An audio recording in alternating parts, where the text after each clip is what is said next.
গণধর্ষণের পরেও মেলেনি রেহাই। নির্যাতনের পর নারকীয় অত্যাচার ৬২-র এই মহিলার ওপর ৩ সপ্তাহ হাসপাতালে পাঞ্জা লড়েও সোমবার হেরে গেলেন মৃত্যুর কাছে।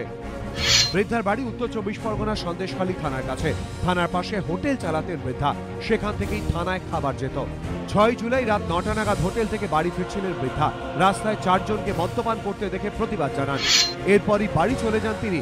বাড়িতে কেউ না থাকার সুযোগে আচমকাই ঢুকে পড়ে একজন।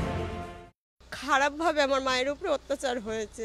ডাক্তারবাবুরা বললেন যে এনাকে কাচের বোতল বা কাচের বোতল, লোহার রড এগুলো দিয়ে ওনাকে খুব বাজেভাবে আঘাত করা হয়েছে। অভিযুক্ত ধরা পড়েছে, কিন্তু এখনো অবধি ও কোনো নাম বলছে না, কারোরই নাম বলছে না। আরো লোক ছিল, কেউ ধরা পড়ছে না।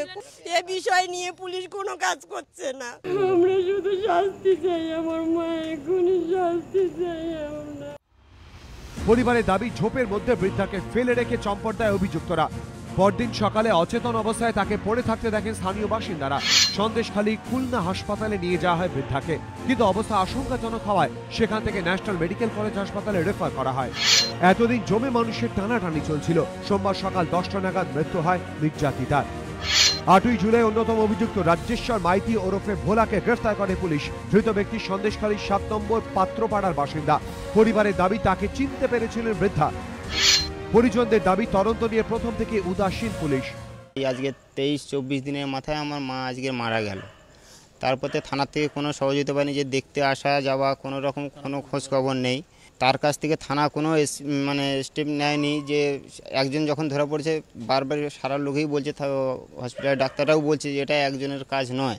আমরা চাইছি যে আসামি তার উপযুক্ত শাস্তি হোক, তার সাথে যারা ছিল তাদেরকে অবিলম্বে গ্রেপ্তার করা হোক। যদিও পুলিশ সূত্রে দাবি, অভিযোগ পাওয়ার পর ধর্ষণের মামলা রুজু করা হয়। ঘটনার পরপরই অভিযুক্তকে গ্রেফতার করা হয়েছে। হাসপাতালে গিয়ে নির্যাতিতার জবানবন্দি নেওয়া হয়েছে। তার ভিত্তিতেই খুনের চেষ্টা, গুরুতর আঘাত সহ একাধিক ধারা যুক্ত করা হয়েছে। পরিবারের অবশ্য দাবি, মৃত্যুর পরেও তাদের হয়রানি কমেনি। থানা থেকে প্রয়োজনীয় নথি না আসায় সকাল 10টায় মৃত্যুর পরেও এই দিন ময়নাতদন্ত করা যায়নি। এই ঘটনায় অনেকেরই স্মৃতিতে 2012 সালের 16ই ডিসেম্বরে দিল্লির ধর্ষণ কাণ্ড। গণধর্ষণের পর প্যারামেডিকেলের ওই ছাত্রীর ওপরেও নারকীয় অত্যাচার চালানো হয়।